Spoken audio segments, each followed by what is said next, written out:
Disease X, உலகளாவிய ஒற்றை அரசாங்கம், அப்புறம் நம்ம உள்ளூர் அரசியல், இது எல்லாத்தையும் இணைச்சு பேசுற ஒரு விரிவான படைப்ப நாம இன்னைக்கு அலச போறோம். கண்டிப்பா ரொம்ப இன்ட்ரெஸ்டிங்கான டாபிக் இது. ஆமா, இதுல வாசகர்களோட அனுபவத்தை எப்படி மேம்படுத்தலாம்னு முதல்ல பாத்துரலாம். இந்த பதிவுலாம் உலகளவுல நடக்கிற புவிசார நிகழ்வுகளுக்கும் உள்ளூர் அரசியலுக்கும் இடையில இருக்கிற தொடர்பை விளக்குற விதம் கொஞ்சம் துண்டுபட்டு நிக்குது. இத கொஞ்சம் ஆழமா பார்க்கலாம். இந்த படைப்புல ஒரு பக்கம் அமெரிக்க டாலரோட வீழ்ச்சி, துபாயோட நாணய மாற்றம், அப்புறம் தாய்வான் போர் பதக்கம் பத்திலாம் ரொம்ப ஆழமா பேசுறாங்க. ஆமா, உலக பணக்காரர்களோட ரகசிய பதுங்கு குழிகள் பத்திலாம் கூட வருது. எக்ஸாக்ட்லி. ஆனா எந்த ஒரு முன்னறிவிப்பும் இல்லாம அடுத்த பத்திலேயே நேரா தமிழ்நாட்டோட உள்ளூர் அரசியலுக்குள்ள குதிக்கிறாங்க. அதாவது விஜய், சீமான் இவங்களோட அரசியல் நிலைப்பாடுகள், நாடாளுமன்ற தேர்தல் முடிவுகள்னு போகுது. இது அந்த தர்க்க ரீதியான இணைப்ப ரொம்பவே பலவீனப்படுத்துது. இல்ல, ஒரு நிமிஷம் இருங்க. இப்போ குளோபல் பாலிடிக்ஸ்ங்கிறது சாதாரண மக்களுக்கு அவ்வளோ ஈஸியா புரியாத கொஞ்சம் அந்நியமான ஒரு விஷயம் தானே? ஆமா, அது உண்மைதான். அது அவங்களுக்கு புரிய வைக்க விஜய், சீமான் மாதிரி உள்ளூர் தலைவர்களையும் எலெக்ஷனையும் உதாரணமா காட்டுறது ஒரு நல்ல அப்ரோச் இல்லையா? வாசகர்களை ஈஸியா கனெக்ட் பண்ண இது ஒரு உத்தி தானே? இதை ஏன் நாம ஒரு குறையா பார்க்கணும்? நீங்க சொல்ற மாதிரி உள்ளூர் அரசியல உதாரணமா காட்டுறது அருமையான உத்திதான். அதுல எந்த மாற்று கருத்தும் இல்ல.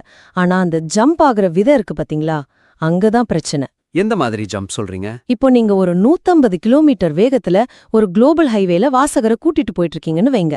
திடீர்னு எந்த சிக்னலும் இல்லாம ஒரு உள்ளூர் கிராமத்து பஞ்சாயத்துக்குள்ள வண்டியை திருப்புனா வாசகருக்கு ஒரு விப்ளாஷ் எஃபெக்ட் வரும் இல்லையா? ஓ, அந்த ஸ்பீட் பிரேக் மாதிரி சொல்றீங்க. ஆமா, பெட்ரோ டாலர் வீழ்ச்சிக்கும் ஒரு எம்எல்ஏ சீட்டுக்கான பேச்சுவார்த்தைக்கும் என்ன நேரடி தொடர்புன்னு வாசகர்கள் அவங்களாவே யோசிச்சு புரிஞ்சுக்கணும்னு நாம எதிர்பார்க்க கூடாது. புரியுது. அதாவது ஒரு வாசகர் பதுங்கு குழிகள்ல உலக பணக்காரர்கள் ஒழிய போறாங்கன்னு ஒரு பிரம்மாண்டமான விஷயத்த படிச்சிட்டு இருக்கும்போது சடார்னு எந்த கட்சி எத்தனை சீட்டு வாங்கும்னு சாதாரண தேர்தல் களத்துக்கு மாற வேண்டியிருக்கு. கரெக்ட். அந்த மனநிலை மாற்றம் ரொம்ப முரண்பாடா இருக்குன்னு சொல்றீங்க. சரி, இதை எப்படி நாம சரி பண்றது? அந்த இடைவெளியை நிரப்பக்கூடிய ஒரு லாஜிக்கலான பாலம் என்னவா இருக்க முடியும்? அங்கதான் அந்த பப்பெட் லீடர்ஸ், அதாவது கைப்பாவை தலைவர்ங்கிற கான்செப்ட் வருது. உலகளாவிய ஒற்றை அரசாங்கம்ங்கிற கோட்பாடு எப்படி தங்களோட நோக்கங்களை நிறைவேற்றிக்க இந்த உள்ளூர் தலைவர்களை ஒரு கருவியா பயன்படுத்துதுன்னு தெளிவா விளக்கணும். ஒரு கவனச்சிதறலா பயன்படுத்துறாங்கன்னு சொல்லலாம். கண்டிப்பா. அத செஞ்சிட்டா உள்ளூர் அரசியல்ங்கிறது வெறும் உதாரணம்ங்கிற நிலையிலிருந்து மாறி உலகளாவிய சதித்திட்டத்தோட ஒரு முக்கிய அங்கமாவே வாசகருக்கு புரிய ஆரம்பிச்சிடும். ஓ, இத நான் எப்படி பாக்குறேன்னா, நாம பதுங்கு குழிகளுக்கு பணக்காரர்கள் போறத பத்தி பேசி முடிச்சதும் உடனே உள்ளூர் தேர்தலுக்கு தாவாம நடுவுல ஒரு பத்திய சேர்க்கணும். எக்ஸாக்டா எப்படி சொல்றீங்க? அதாவது மக்கள் உண்மையான உலக பிரச்சனைகளை கவனிச்சிடக்கூடாதுங்கிறதுக்காகவே உள்ளூர் அளவில் அரசியல் குழப்பங்கள் எப்படி திட்டமிட்டு உருவாக்கப்படுதுன்னு விவரிக்கலாம். சரியா புடிச்சிட்டீங்க. இதுக்காக அந்த படைப்பிலேயே கொடுத்திருக்கிற டப்பிங் தலைவருங்கிற உருவகத்தை நம்ம இன்னும் சூப்பரா பயன்படுத்தலாம். ஓ, அந்த டப்பிங் தலைவர் சாதாரண அரசியல்வாதி கிடையாதுன்னு சொல்ல வரீங்களா? ஆமா, டிஜிட்டல் நாணயம், பயோசிப் மாதிரி மாபெரும் உலகளாவிய திட்டங்கள் பின்னாடி நடந்துட்டு இருக்கும்போது மக்களோட முழு கவனத்தையும் தாம் பக்கம் இழுத்து வச்சிருக்கிற ஒரு டிஸ்ட்ராக்ஷன் டூலா அவர் செயல்படுறாருன்னு விவரிக்கணும். வாவ், இது மிகச்சிறந்த கோணம். அதாவது ஒரு பக்கம் global organisations digital IT, bank கட்டுப்பாடுகள்லாம் மெல்ல மெல்ல கொண்டு வர்றாங்க. ஆனா சாதாரண மக்களோ இந்த உள்ளூர் தலைவர்களோட சினிமா பாணி பேச்சுகள்லயும் எலெக்ஷன் ரிசல்ட்லயும் மட்டுமே மூழ்கி கிடக்கிற மாதிரி ரொம்ப ஆழமா பிளான் பண்ணப்படுது. எக்ஸாக்ட்லி. இத நாம விளக்கும்போது அந்த டப்பிங் தலைவர் பத்தின விமர்சனம் வெறும் உள்ளூர் அரசியல் காழ்ப்புணர்ச்சியாவோ ஒரு பர்சனல் அட்டாக்காவும் தெரியாது. ஆமா, அது உலகளாவிய புவிசார் அரசியலோட ஒரு மாஸ்டர் பிளானாவா வாசகர்களுக்கு புரியும். இததான் மேக்ரோலேந்து மைக்ரோக்கான ஒரு தடையற்ற ஃப்ளோன்னு சொல்றோம். இந்த லாஜிக்கல் கனெக்ஷனை கொடுத்துட்டா உங்க படைப்போட நம்பகத்தன்மை வாசகர்கள் மத்தியில பல மடங்கு ஏறிடும். கண்டிப்பா. எந்த இடத்துலயும் வாதங்கள் தனித்தனி தீவா நிக்காம ஒன்னோட ஒன்னு பின்னப்பட்ட ஒரு பெரிய சங்கிலியா மாறிடும். 100% உண்மை. நீங்க அந்த நம்பகத்தன்மைங்கிற வார்த்தையை பயன்படுத்தினது எனக்கு அடுத்த முக்கியமான ஒரு விஷயத்தை ஞாபகப்படுத்துது. இந்த படைப்புல கருத்தியலை முன்வைக்கும் போது பயன்படுத்துற அதீத உணர்ச்சி பூர்வமான கற்பனை கலந்த வாதங்கள் நிஜமான டேட்டாவோட நம்பகத்தன்மையை குறைக்கிற அபாயத்தை கொண்டிருக்கு. ஆமா, இது நிறைய எழுத்தாளர்கள் ஃபேஸ் பண்ற ஒரு பொதுவான சவால் தான். எமோஷனலான வார்த்தைகள் வாசகர்களை ஈர்க்கும்னு நாம நினைக்கிறோம். ஆனா அது எந்த அளவுக்கு உண்மையான தரவுகளை நீர்த்து போக செய்யுதுங்கிறது தான் கேள்வி. கரெக்ட்.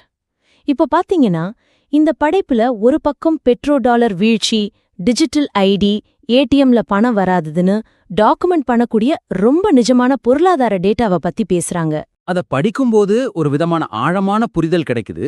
ஆனா அதே நேரத்துல ஆதிக்க சக்திகள் தங்களோட சொந்த இனத்தையே தின்னும் பாம்புகள்னும் குழந்தைகளோட ரத்தத்தை உறிஞ்சும் குள்ளநரிகள்னும் மிகைப்படுத்தப்பட்ட வார்த்தைகளை அடுத்த வரியிலே யூஸ் பண்றாங்க. இது ரொம்ப கான்ட்ராஸ்டா இருக்குல்ல? ஆனா ஒரு நிமிஷம், ஒரு வாசகனா இத படிக்கும்போது எனக்குள்ள ஒரு வாவ் ஃபீலிங் வந்துச்சு. இந்த மாதிரி ஆக்ரோஷமான உருவகங்கள் தானே ஒரு படைப்புக்கு உயிர் கொடுக்குது. இதை ஏன் தவிர்க்க சொல்றீங்க? அதுக்கு நாம முதல்ல இந்த படைப்பை வாசிக்கிறவங்க யாருன்னு பார்க்கணும். இவங்க ஏற்கனவே உலக அரசியல், பொருளாதாரம் பத்தி ஆழமான அறிவு இருக்கிறவங்க. ஓகே. அப்படிப்பட்ட லாஜிக்கா யோசிக்கிற வாசகர்கள் டேட்டாவை தான் தேடுவாங்க.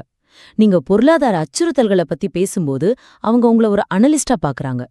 ஆனா அடுத்த வரியிலேயே ரத்தத்தை உறிஞ்சும் குள்ளநரிகள், பாம்புகள்னு ஃபேண்டசி வார்த்தைகளை பயன்படுத்தினா என்னாகும்? இது என்னடா சீரியஸான பாலிடிக்ஸ் அனாலிசிஸா இல்ல ஏதோ சினிமா கதையானா அவங்களுக்கு சந்தேகம் வந்துரும். எக்ஸாக்ட்லி. நிஜமான அச்சுறுத்தலை உணர்த்துறதுக்கு பதிலா நீங்க அவங்கள ஒரு ஃபேண்டசி உலகத்துக்குள்ள கூட்டிட்டு போயிடுறீங்க. இது அந்த டேட்டாவோட சீரியஸ்னஸ மொத்தமா காலி பண்ணிடும். அப்போ உங்க சஜஷன் என்ன? உறுதியான பொருளாதார தொழில்நுட்ப டேட்டா அடிப்படையில தான் அச்சத்தை உருவாக்கணுங்கிறீங்களா? ஆமா, உருவகங்களை நிஜமான சுரண்டலுக்கு ஒரு குறியீடா மட்டுமே பயன்படுத்துங்கிறது தான் நம்ம பரிந்துரை. அந்த எமோஷனலான வார்த்தைகளுக்கு பதிலா அமெரிக்காவோட கடன் சூழல் இல்லனா டிஜிட்டல் பண பரிவர்த்தனையில வர்ற கட்டுப்பாடுகள் மாதிரி டேட்டாவை வைக்கலாம்.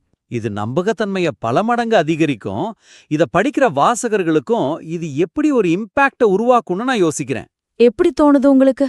அதாவது ஆதிக்க சக்திகள் மனிதர்களை சாப்பிடுறாங்கன்னு நேரடி அர்த்தத்துல சொல்றத தவிர்த்துட்டு அதையே ஒரு பொருளாதார உருவகமா மாத்தி எழுதுனா என்ன? ஒரு எக்ஸாம்பிள் சொல்லுங்களேன். இப்போ மனித உழைப்பையும் தலைமுறையா சேர்க்கப்பட்ட 415 லட்சம் கோடி மதிப்பிலான தங்கத்தையும் டிஜிட்டல் நாணயங்கள பேர்ல எப்படி சட்டப்பூர்வமா உறிஞ்ச போறாங்கன்னு நம்ம சொல்லலாம். வாவ், இது மிக சரியான மாற்றம். ரத்தத்தை உறிஞ்சிருதுங்கிற அந்த பழையகால கற்பனையை விட இது ரொம்ப பவர்ஃபுல். ஆமா, ஒரு சாமானியனோட சேமிப்பு முழுக்க ஒரே ராத்திரியில அவனோட கட்டுப்பாட்டை மீறி டிஜிட்டல் எண்களா மாறி யாரோ ஒருத்தர் கைக்கு போகுதுங்கிறது ரொம்ப நிஜமான பயங்கரமான அச்சுறுத்தல். கரெக்ட். வாசகர்களுக்கு இந்த பிராக்டிக்கலான யதார்த்தம் தான் அதிர்ச்சியை கொடுக்கணும். வார்த்தை ஜாலங்கள் கிடையாது. இதே போலதான் அந்த படைப்புல 666 பயோசிப் சாத்தானோட குறியீடு பத்திலாம் வருது. நான் அதை வாசிக்கும்போது இது ஏதோ மத ரீதியான கற்பனை மாதிரி தோணுச்சு. எனக்கும் அதே ஃபீல் தான் வந்துச்சு. காரணங்களை வச்சிருக்காரு. அத முதல்ல சொல்லிட்டு அதுக்கப்புறம் மெடிக்கல் கட்டுப்பாடுகளை பத்தி பேசினா இன்னும் ஸ்ட்ராங்கா இருக்குமே. கண்டிப்பா. வாசகர்கள் கிட்ட நேரா போய் உங்களுக்கு 6 மாசத்துக்கு ஒரு முறை ஊசி போட போறாங்க, சிப் வைக்க போறாங்கன்னு சொன்னா அவங்க அத வெறும் ஒரு சதி கோட்பாடு, அதாவது கான்ஸ்பிரசி தியரியா மட்டும்தான் பாப்பாங்க. ஆமா, நம்ப மாட்டாங்க. அதனால நீங்க ஒரு லாஜிக்கல் ஸ்டேர்கேஸ், ஒரு தர்க்கப்படியான படிநிலையை உருவாக்கணும். முதல்ல எல்லாராலும் ஏத்துக்கப்பட்ட அன்றாடம் நடக்கிற விஷயங்கள்ல இருந்து ஆரம்பிங்க. ஆதார் எப்படி எல்லாத்தையும் இணைக்குது, பேங்க் டிரான்சாக்ஷன் எப்படி கண்காணிக்கப்படுதுன்னு தொடங்குங்க. ஓ, அதாவது இவங்க ஏதோ கட்டுக்கதைய சொல்றாங்கன்னு வாசகர்கள் நினைக்க கூடாது. ஆமா, இது என் அன்றாட வாழ்க்கையில நடந்துட்டு இருக்கிற ஒரு நிஜமான மாற்றத்தோட அடுத்த கட்டம்னு அவங்க ஃபீல் பண்ணணும். அதுவேதான், தரவுகள் தான் அச்சத்தை நியாயப்படுத்தணும். கற்பனையான உருவகங்கள் அந்த தரவுகளுக்கு சப்போர்ட்டா இருக்கலாமே தவிர அதையே ஆக்கிரமிச்சிடக் கூடாது. அப்படி செஞ்சாதான் வாசகரோட மூளை அந்த படைப்பை முழுவையா ஏத்துக்கும். மிக அருமையான பாயிண்ட்.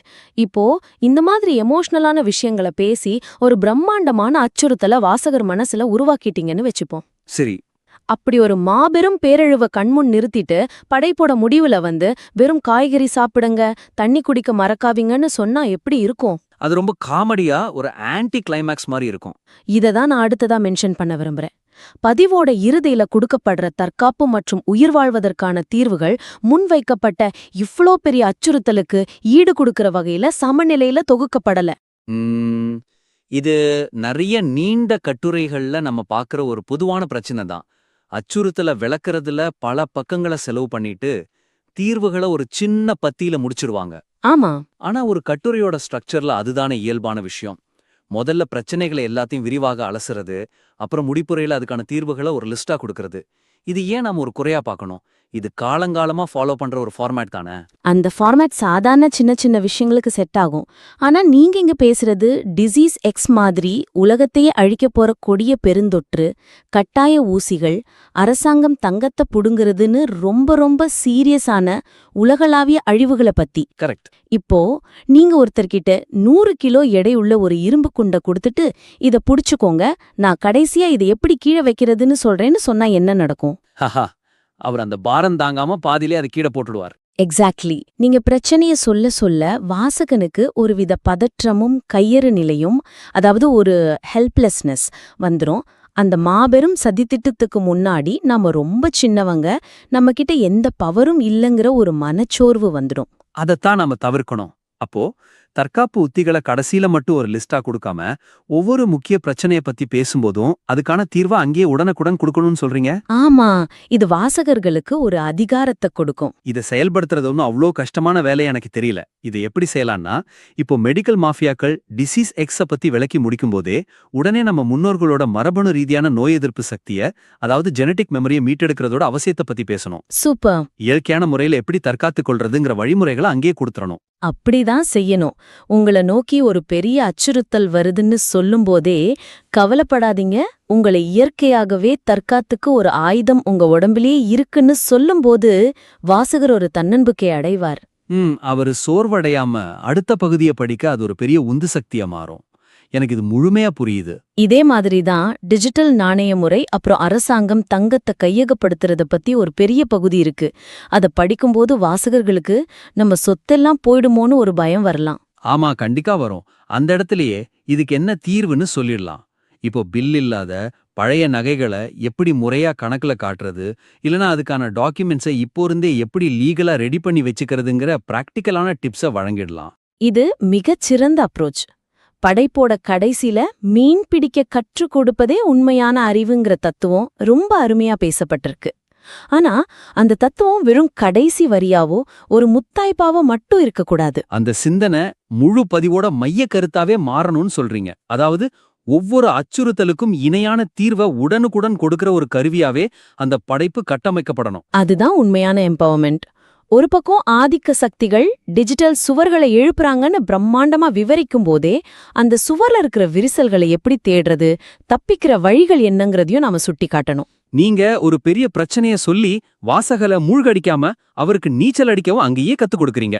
சரியா புரிஞ்சுகிட்டீங்க. இந்த 3 விஷயங்களையும், அதாவது உலகளாவிய மற்றும் உள்ளூர் அரசியலுக்கான ஒரு லாஜிக்கல் பாலம், எமோஷன்ஸை குறைச்சிட்டு டேட்டாவை முன்னிறுத்துறது, அப்புறம் தீர்வுகளை ஆங்காங்கே ஒருங்கி வைக்கிறது, இந்த 3ஐயும் ஒன்னா இணைச்சிக்கா இந்த படைப்பு வாசகர்கள் கிட்ட ஏற்படுத்துற தாக்கம் ரொம்ப அபரிமிதமா இருக்கும். கண்டிப்பா. நாம இதுவரைக்கும் டிஸ்கஸ் பண்ணத ஒரு குயிக் சம்மரியா பாத்திரலாம். முதல்ல குளோபல் அரசியலுக்கும் நம்ம உள்ளூர் அரசியலுக்கும் இருக்கிற தொடர்பை விளக்கும் போது பப்பட் லீடர்ஸுங்கிற தர்க்க ரீதியான பாலத்தை பயன்படுத்தி வாதங்கள் எங்கேயும் துந்துபட்டு நிக்காம பாத்துக்கணும். ரெண்டாவதா, நம்பகத்தன்மையை ஏத்துறதுக்கு ரத்தத்தை உறிஞ்சும் மாதிரியான எமோஷனல் வார்த்தைகளை தவிர்த்துட்டு பொருளாதார மற்றும் தொழில்நுட்ப டேட்டாவை லாஜிக்கா முன்வைக்கணும். அப்புறம் கடைசியா தற்காப்பு தீர்வுகளை ஆர்டிக்கல் எண்ட்ல ஒரு லிஸ்டா அவசரமா சேர்க்காம முழு படைப்புலையும் ஒவ்வொரு பிரச்சனையை விவாதிக்கும் போதும் அதுக்கான தீர்வை அங்கேயே பரவலா கொண்டு வரணும். ஆமா, இந்த ஆக்கப்பூர்வமான ஆலோசனைகளை வச்சு உங்களோட படைப்பை இன்னும் மெருகேத்துங்க. அந்த மாபெரும் அச்சுறுத்தலோட இருட்ட காட்டுறது மட்டுமில்லாம அதுல எப்படி வெளிச்சத்தை பாய்ச்சி தப்பிப்பதுங்கிறதையும் ஒவ்வொரு அடியிலையும் உங்க எழுத்து சுட்டி காட்டட்டும். அந்த புதிய வடிவத்தோட திரும்பவும் ஒருமுறை உங்க படைப்பை எங்க பார்வைக்கு அனுப்புங்க. ஆவலோட காத்துட்டு இருக்கோம்.